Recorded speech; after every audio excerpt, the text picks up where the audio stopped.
Um, and the last thing is, are you down for a Silksong Act 3 spoiler cast? Because I beat Silksong. I sure am, Woolie. I sure am. Okay. Put the title up there. All right. So it took a second, but I was able to beat Silksong. Well, that game's fairly long. It is. They did much like Hollow Knight over-delivered. Silksong actually over-delivered to the expectations of Hollow Knight fans, expecting them to over-deliver. Correct. Which is pretty crazy. The Silksong spoiler cast is starting now. Ask me when I beat it. When did you beat it? Was it this morning? It was this morning. It was this morning because you got to Lace and you got it to her last night, and you either stayed up or you woke up this morning going, God damn it, I have like X amount of hours to beat this before the podcast. I'm going to do it. So which one of those was it? The latter. Yeah, I knew it.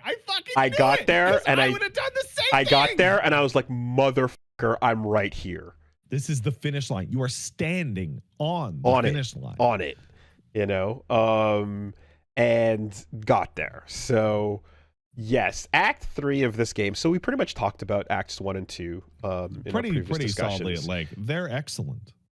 Yes, and so when it comes to this one, all right, I have many a thought because this game over-delivers, delivers, and under-delivers in different ways simultaneously. You're completely right. It blows my mind how this game can be everything at the same time.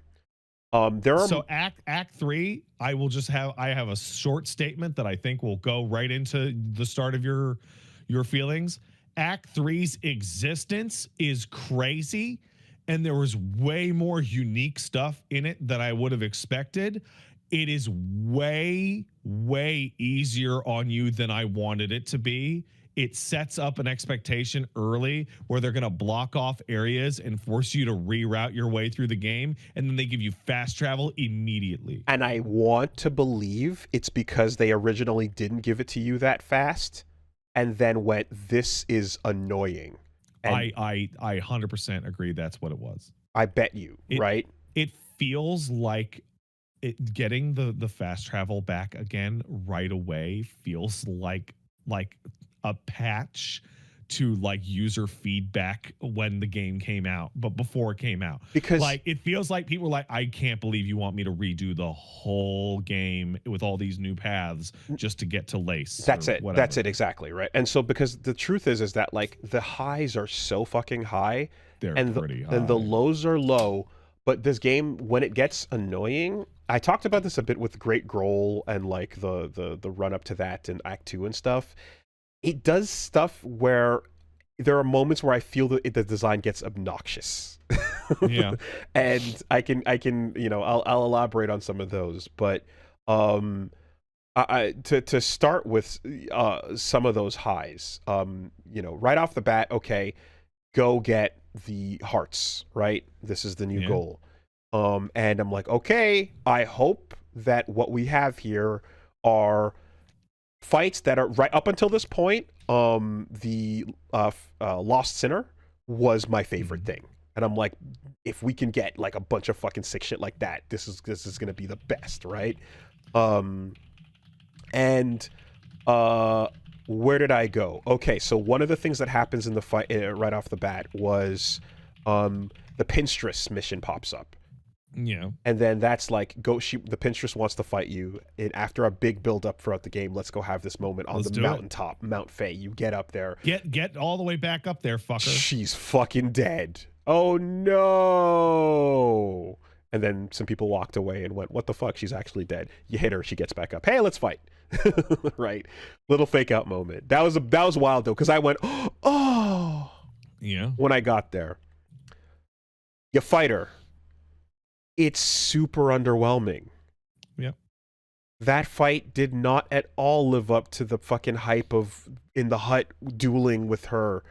And I was like, man, like, because the duel you have with her, she's basically just throwing darts from a distance and then dropping down and doing one thing, and I was like, oh, that's a bummer, you know? I was looking forward to that being a really cool duel fight. Fortunately, there are others that deliver on that, but that one like did Carmelita. Carmelita fucking rips, dude. What a great fight. What a great fight. I discovered and started to use a mechanic I had not realized was going on for the whole game in that fight, which was slashing projectiles causes them to pass through you because Hornet deflects them. Yes. Because, man, that bitch throws a lot of fucking projectiles at you. But not every projectile can be deflected like that, right? Some energy is just going to be energy and you just have to dodge it. Yeah, bullets are bullets, like physical items. But things that are coming at you, and you have to learn that in the fight right after this. But yeah, Carmelita, beautiful sequence, getting inside the dream and taking her on in the Scar arena. You know, fighting a bunch of the red ants and stuff as well. A little gauntlet leading up to her.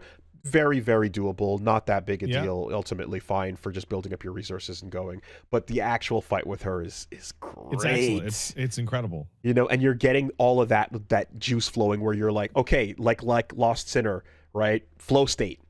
Every movement, locking in, dashing every second. She's moving, you're moving. She spins back, resets to the edge of the screen, sets up the projectile. She jumps in the air, and you're going to get one of 3 different things happening out of that. And, you know, I love those moments of just like, you make the read, and then here comes the second mix, you know? And there's some times where you're like, do I chance it? Because 2 out of 3 times I have a counter ready, but 1 out of 3 times I'm taking a hit here. Right. Nah, fuck it. I'll just wait for a safer swing, you know? Carmelita was super satisfying. I fucking love that. It's up there. I don't know if it's my favorite, but it might be. Like, I'd have to, like, there's been some distance, but like Lost Sinner, Carmelita, super high up there. Amazing fights. Then I went over to Coral Tower, where the big fucking sword crustacean dudes are chilling, and I was like, I want this to fucking deliver. And you get a gauntlet, and I'm like, okay, it's a fighting gauntlet. I'm down for that. But it goes and goes and goes, and I'm like, this is starting to get long in the tooth. I get it. It's a big gauntlet. And I'm getting annoyed with it. And then you beat the third one, and then there's a shortcut back so that you don't have to do the 3 anymore. And you go, okay, fine. You know? I was getting frustrated with the gauntlet. And, you know, during that point, you're kind of learning how to, like, deflect back the projectiles and manage everything perfectly. And, you know, eventually you learn how to deal with all these enemies, but then it just becomes, like, the combination of the flyers and the ground pressure, because the flyers in this game always have the same thing, which is they move away when you approach them. And that one AI behavior of like input reading as you jump towards them makes every single flying opponent super annoying. It's the most annoying in any game ever. That's why you got your thread toss, which sometimes works, but not when the world is full of spikes on each side, you know. So that was one where like, okay, you're getting on the cusp of that, right? Fought Nyleth, the plant wall boss. Yeah, she's all right. That was the real fight is the dude before her. So that's the bit, right? I'm like, this fight's nothing. Right before her, Seth is just a really cool duel. Not that hard either. He's not super hard, but a cool guy. But he's a cool duel that you got to get in. He's got a shield and he's blocking your setups. He's doing counters. Phase 2 dive bombs, and he's got some good fake outs. So I liked the Seth fight. It to the point where like, yeah, the actual kind of like with the Coral Tower, the final boss of the run isn't much because the run itself was meant to be, you know, the real challenge. There was that. Are you familiar with the background to Seth? Nope. So Seth is a fan character. Created by Seth Goldman, who passed away before the game came out. Oh, I see. Okay, I was gonna say, was that like a Kickstarter thing or okay? I believe it is.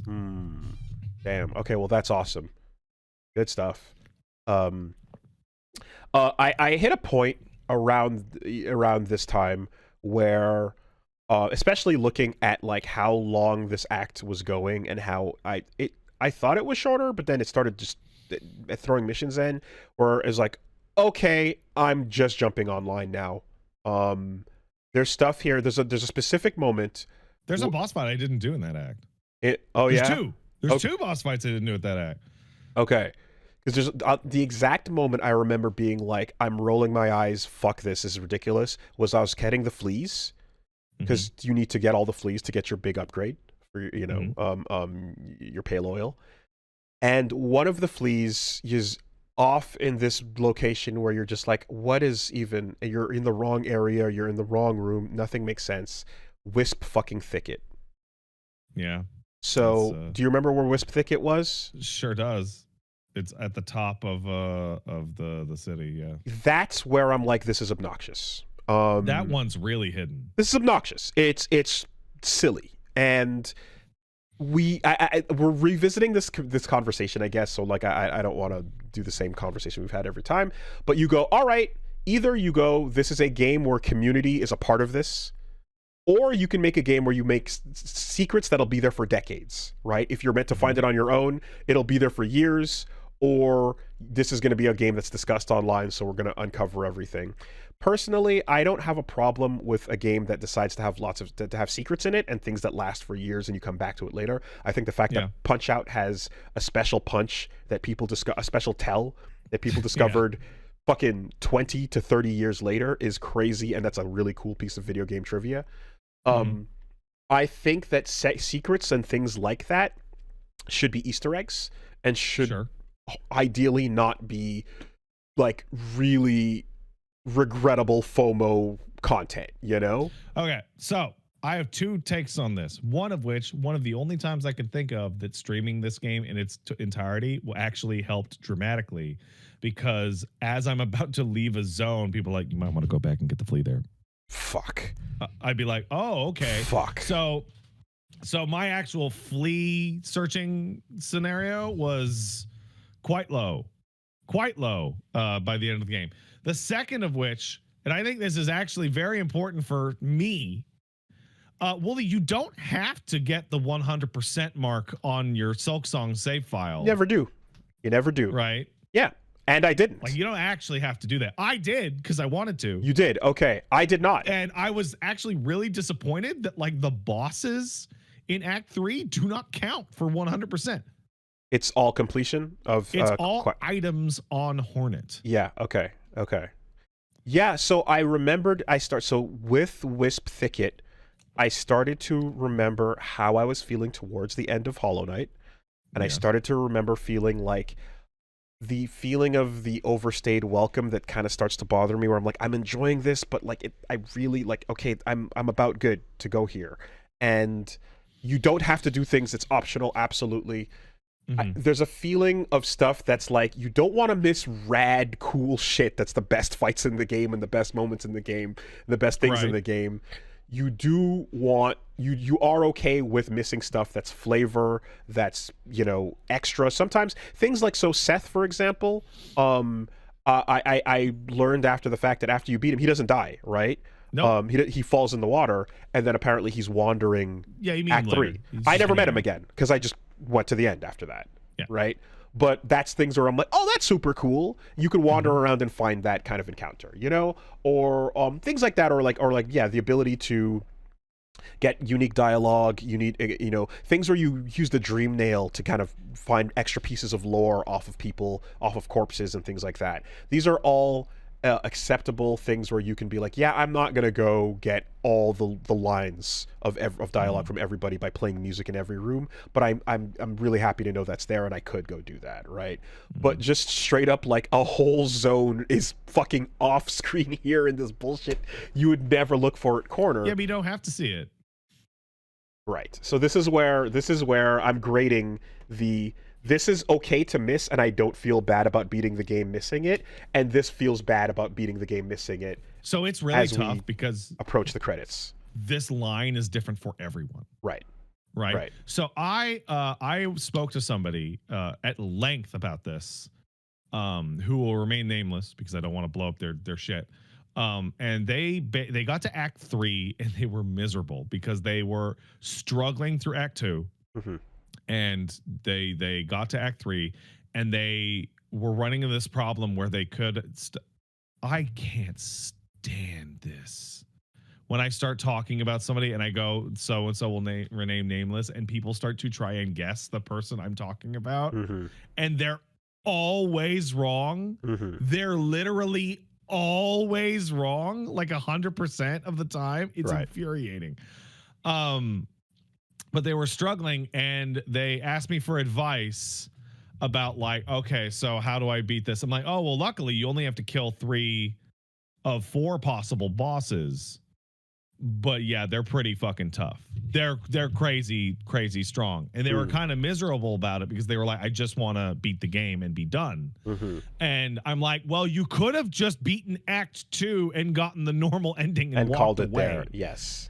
Like that like Act 3 exists specifically for sicko freaks who go, but I want more though. Yeah, and and the thing is with Hollow Knight, I just remember like leaving, coming back, and like spiritually motivation was draining out of me, unfortunately, despite really enjoying the game. It was a cracked boat with a hole in it that was filling up with water. So in this case, looking at it, I'm being aware of like, okay, I know where my limits are, but there's things that I do care about where I'm like, fuck, some of these fights I want to make cleaner. So I'm like, let me go get my pale oil. And I identified the Courier's Rasher quest as something that was more annoying than challenging to me. So I said, fuck that thing, I'm not doing it. And then in Act 3, guess what? It's time to go do it. If you want to get your pale oil. You should have really done it. Well, fortunately, in Act 3, there is a route that you can do with your traversal tools that makes it a lot less annoying. Another thing people can do is go in and kill all the things first and then run it back up. And not sit down. You know? But either way, that was one of those zones where I was like, this mission, I am the entire like do the stretch, run back to the place, drop off the thing, feels annoying and frustrating and not fun to me. So I'm like, I'm not going to do these if I don't have to, until I need to get that damage upgrade that matters, you know? So I'm in a very strange place for Silksong because very similar. So Silksong is much better to me than Hollow Knight, not because of any mechanical thing. For Hollow Knight, when they added like the God Song DLC or whatever the fuck it's called. Yeah. God Home. And it was like, hey, you want to just do a bunch of boss gauntlets? I was like, no. I fucking don't. Whereas when Silksong, I got to Act 3, and that you want to do this, Pat? Yes, I do. I do want to do that. Yeah. Do you want to go fight these guys? Yes. Do I want to go scrounge up and find the remaining fleas? I absolutely want to do that.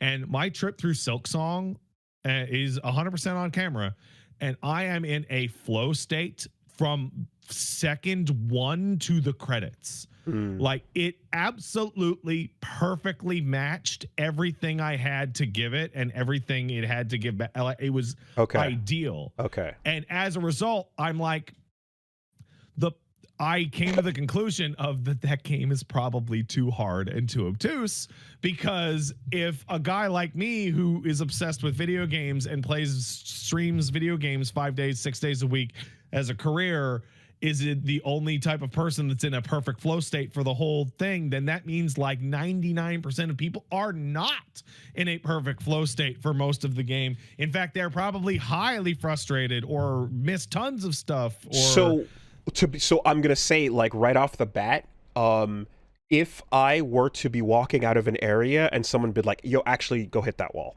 right? Or maybe don't leave yet. If I had a couple of those, it would have really taken the edge. A couple hours off that edge, yeah. It would have taken the edge off of what I'm feeling right now, because a lot of this frustration is like, oh, come the fuck on with that wall. Yeah. Right? Well, it's supposed to be a little hidden secret for you to play with. So here's another one, right? And this is I'm hoarding my memory lockets because I want my fucking also hoarded my memory. I'm hoarding my memory lockets because I'm waiting to use them on the good one, because the ones I've gotten so far are not what I like. And Architect is good. Here, I'm going to unload on that, but I still got some more to go. And then you don't find that last one until eventually it was literally... It's really, really late. It's crazy. Ridiculous, right? And so I get the last one. I got Shaman. It's like up the fucking... You go get it off the fucking side. And then now I spend the memory lockets. And until this point, I had all the lockets. Yeah. But I couldn't spend them. So I spend the last ones on the Shaman, which are... There's 5 upgrades from Eva in a row. And then I finish off Eva, the last upgrade from Eva, which is the most amazing one. Fill your silk at the bench, you know? And I was sitting on that upgrade, but it's like, do you want to waste it on crests you're not going to use? Yeah, the Eva stuff being tied behind using the lockets as you find them really felt like a misfire on what they think people will actually do. You could have just easily made it like on picking up the locket as opposed to using it, right? Yeah. Because if you want to hide a secret like crest way the fuck over there or whatever, but now this other really important upgrade is locked behind that potential thing, and like, yeah, the vibes of these crests change the game massively to such a degree where, like, if let's say Beast Crest was the default, I would hate the game. Right? It's like, it's such a different feeling with each of these that you're now putting other mechanics. So the FOMO is dominoing into other bigger dominoes of FOMO that are like, nah, this is not designed well. This is an obnoxious bad way to do this. You could have done this in a way where... Yeah, no, I think the way that the Eva upgrades is like the only thing in the game that I would point at. Is like, I think that is like an objective miss. It's a miss. It's a miss. Because I had all of them. I had like 15. And I was like, I'm going to use them all on the next one that I get that I'm like, really like, yeah, this is the one. And I just didn't find it until Shaman. And then someone mentioned, hey, Pat, you should probably just use those because it unlocks a bunch of upgrades. Exactly. I had only used the ones on Hunter. That's it. Sucks, dude. It sucks to just have that. Like, no, she's waiting for you to commit these points out. I would have beaten the game and 100%ed it before getting those Eva upgrades had someone not mentioned it to me. And the ultimate in FOMO is, I don't know what the last crest is going to do. What if it's amazing and requires every one of these locks that I have sitting here? I think every crest other than Witch should have been on the map to find in the first act of the game. Yeah, or at least just me. Doesn't have to be critical path. It doesn't have to be critical path to me, but the idea of putting it behind a hidden wall in an obtuse location is fucking super frustrating. So anyway, so there was that, right? I'm starting to get this like push and pull of like, oh god, I'm loving these parts, but I'm hating these parts. I got the cross summons, so then I went and fought the Crawfather, and then cool. That was cool. And the reward for that is, hey, currency is not an issue anymore. Great. Yeah, currency wasn't an issue by the time you get to that anyway. Well, the stones collecting, stone collecting was getting annoying, you know? So for me, at least at this point, I was like, no, this solves my stone problem. Then what was the other one? Oh yeah, and so then I get as I'm rolling back to like kind of say goodbye to the NPCs and see what's going on with their dialogue. A couple more missions pop up at the fucking at the town. You know, go home. So Trobio part 2, awesome, phenomenal, great fight, locks it in. Great guy, great. Just overall loved that fight, brilliant, and just like walking out of that going, yup, this is what I love about this game again. Like, I love Trobio. You're pulling me. I'm loving this part, you know. The automaton. Right. Had a fight with that. Loved the automaton fight. Sends in, you know, closing off these stories. 2 really great moments, you know, where I'm starting to wane, but I'm like, no, that was worth it for the closure there, you know. And then after those, I'm like, all right, I'm ready to just go to the bottom of the abyss now. I don't care what's left. I've done it, you know. So then let's go hit it. And so I stopped at 90% collection. And went down to the abyss. Took on Lost Lace. Well, before that, I have to say, one of the things that I went back and checked, where I was like, wow, this piece of music during the descent to the abyss is incredible. It's called Last Dive. Yeah, really good. I think the best song in the game. It's phenomenal. And I was also like, it's also kind of like familiar. And I went back, and Last Dive is the music to the first Silksong trailer. Oh, cool. Okay. They used the last like bombastic piece of music in the game as the trailer.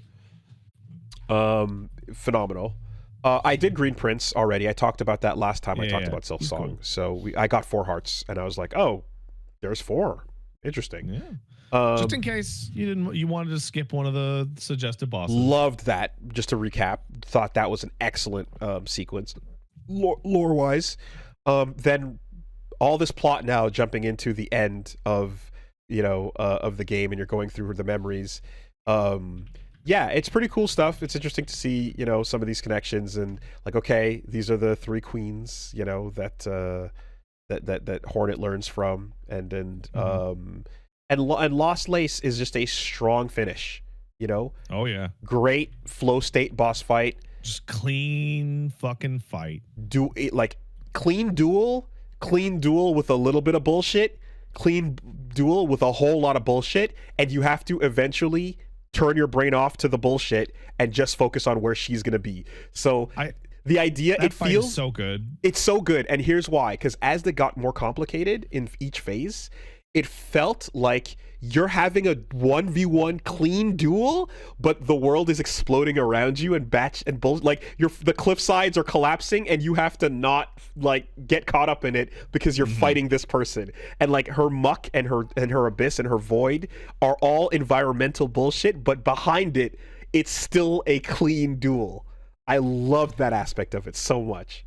I think Lost Lace is kind of perfect because Lace's moveset is more or less the same as it's been the whole game. She has a really dedicated moveset, and her additions, like the tentacle throw or the stuff coming out of the ground or stuff like that, these are the same exact moves that have been added to all the Abyss enemies in Act 3.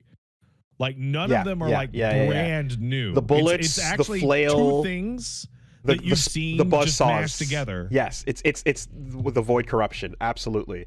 So you've had your training on that to a degree as well.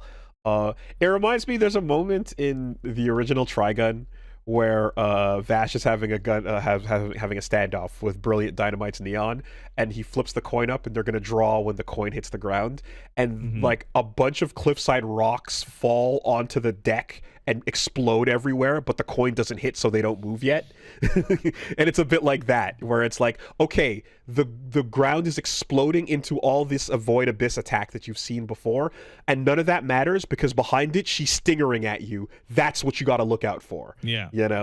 And beating it by clashing against it to disable the hurtbox or the hitbox there, as well. And then she goes into her parry stance. You hit the parry, you trigger it, but then you jump in such a way where you avoid both outcomes. I kind of unfocused my eyes a little bit there near the end. Okay, I'm gonna stop talking. I'm just gonna unfocus, and I'm just gonna react.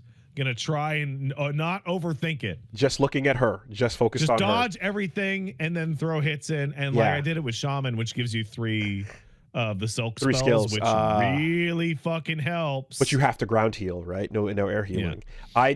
I know that it was DPS low, but I stuck with Reaper the whole time because I just really enjoyed it. Those big fat hits. The juggles and the fat hits felt great, and I know that, and I've seen people say you're holding yourself back and you're spending longer in fights than you need to by using Reaper. Yeah, but I'm alive. But I'm thoroughly enjoying it, and bouncing up super high, double jumping and healing way up in the air, a lot of fun, So yeah, I did it with Reaper, Threadstorm, and I was using my Cogflies and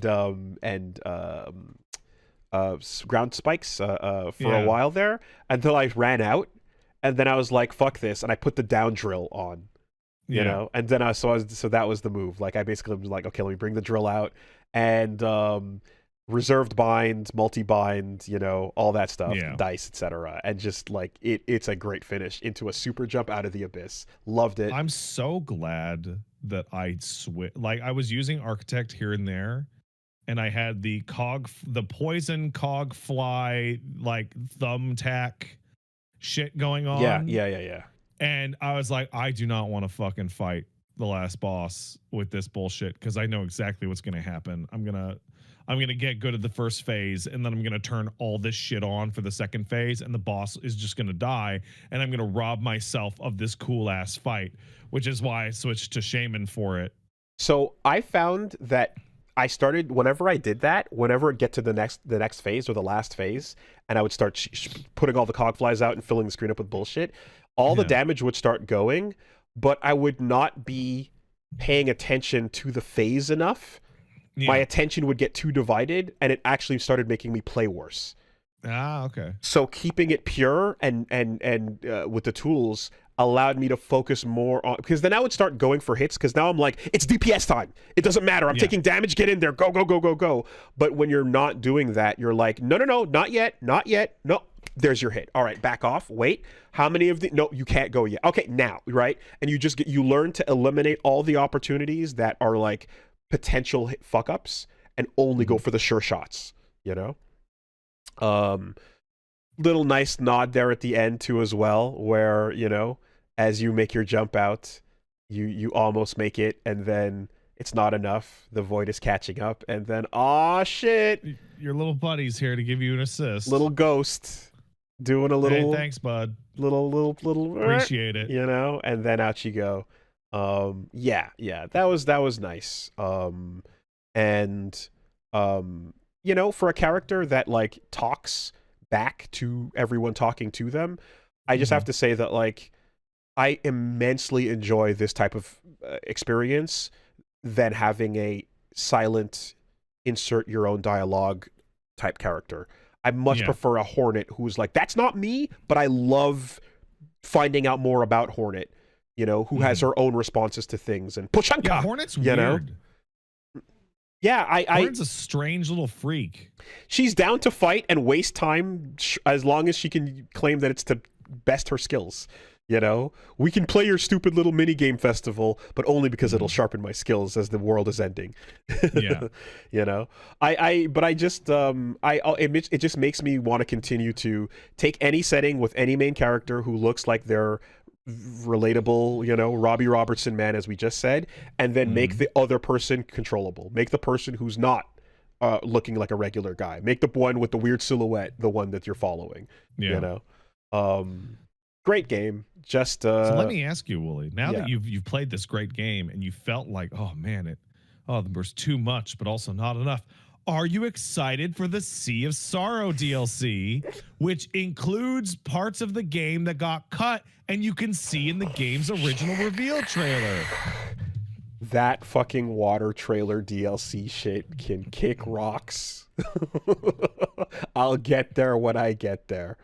Oh, God are damn. You? When's it gonna get there? Oh no. When did I get to the Hollow Knight got home and shit? When I really hope it's a new area and not a goddamn fucking boss rush. Granted, I like playing as Hornet more than I like playing as the Knight. Yeah. Like in terms of an action game thing, but like, man. No, when we're playing Lace Song is when I'll let you know how that goes. It really does feel like it's building up to that, doesn't it? We're tagging the rivals in. Yeah. And I wouldn't mind that shit. Lace is cool. Yeah. All right. Silksong Spoilercast off. It's interesting how silent the game can be for so much of it, and then how it can just drop exposition like crazy. Yeah. In massive dense, like if you're a lore digger, it's got to feel like feast and famine for the entire game, But cool stuff there. That's just enough too that like you actually don't. I thought you were going to be in a situation where like if you didn't play Hollow Knight, you're going to be super confused by stuff. But they did just enough to be like, no, you probably can get what that was. And that's that little shadow looks like that Hollow Knight character. Yeah, and the characters in that flashback are, stuff that was from a different place, and that's it. Mm-hmm. Anyway, all right. Done. That's a good game. Silksong recently won Steam's Game of the Year voting. I don't want other games to be made like it. What do you mean? I don't want other games to have that approach of like insane, secret, obnoxious wall. This is for 10 years from now ass development. I don't think the game was made that way. I think the game was made, hey, let's put a cool little thing here. I genuinely I don't think the intention is there'll be secrets forever. I think the intention is that they put a bunch of stuff that you don't have to find. Yeah, but gamers need 100%. I don't need 100%. I just want to enjoy. I want a cool experience, and there's like I said, there's a threshold, and I realized that my threshold for the cool shit behind the walls was starting to detract. And if you make it so that I can like beeline to the ending, but the best fucking fight in the game is behind the wall that was, or like, what if I loved Shaman? In the end, I didn't use it much, but if I ended up loving Shaman, it's my favorite by far. So that's a crazy thing to put at the fucking finish line, and so on and so forth. We're repeating ourselves, but I do prefer what Expedition 33 did in terms of like the finish line's right there. Here you go. These are the places you can go explore, and I feel like wrap it up when you're done. Also kind of does that.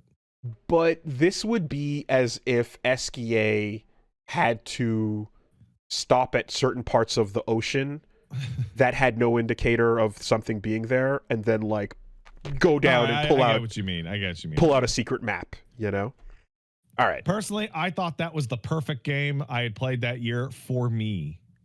And then in so doing was like, man, this is definitely not the perfect game for lots of people because I'm a sicko freak. Yeah. The alternative would have been playing it on stream. That would have been a different experience too. That might have been actually more positive in general, just because of like finding fleas and shit like that is so annoying. And even things where like sometimes you pick something up and someone might be like, that thing's really good that you just picked up, as opposed to sometimes where I pick something up and I'm like, what's the point of this? Doesn't seem like it fits my build, Like you know what that reminds me of? Reminds me of a long time ago when I was like, man, Metroid Prime 2 is so good. Metroid Prime Echoes, right? And I kept running into people like, oh man, I couldn't stand the like end of the game, go find the MacGuffins to do it. And I'm like, oh, I already got all the ones that you could up until that point. So I only had to find like 5. And then I found them like instantly. And like that just play style difference just changes the whole fucking game completely. Wildly different. So that's me. If you want to tune in for more, I'm going to be continuing Expedition 33, playing some more fighting games, and chilling over on WoolieVersus on Twitch and YouTube.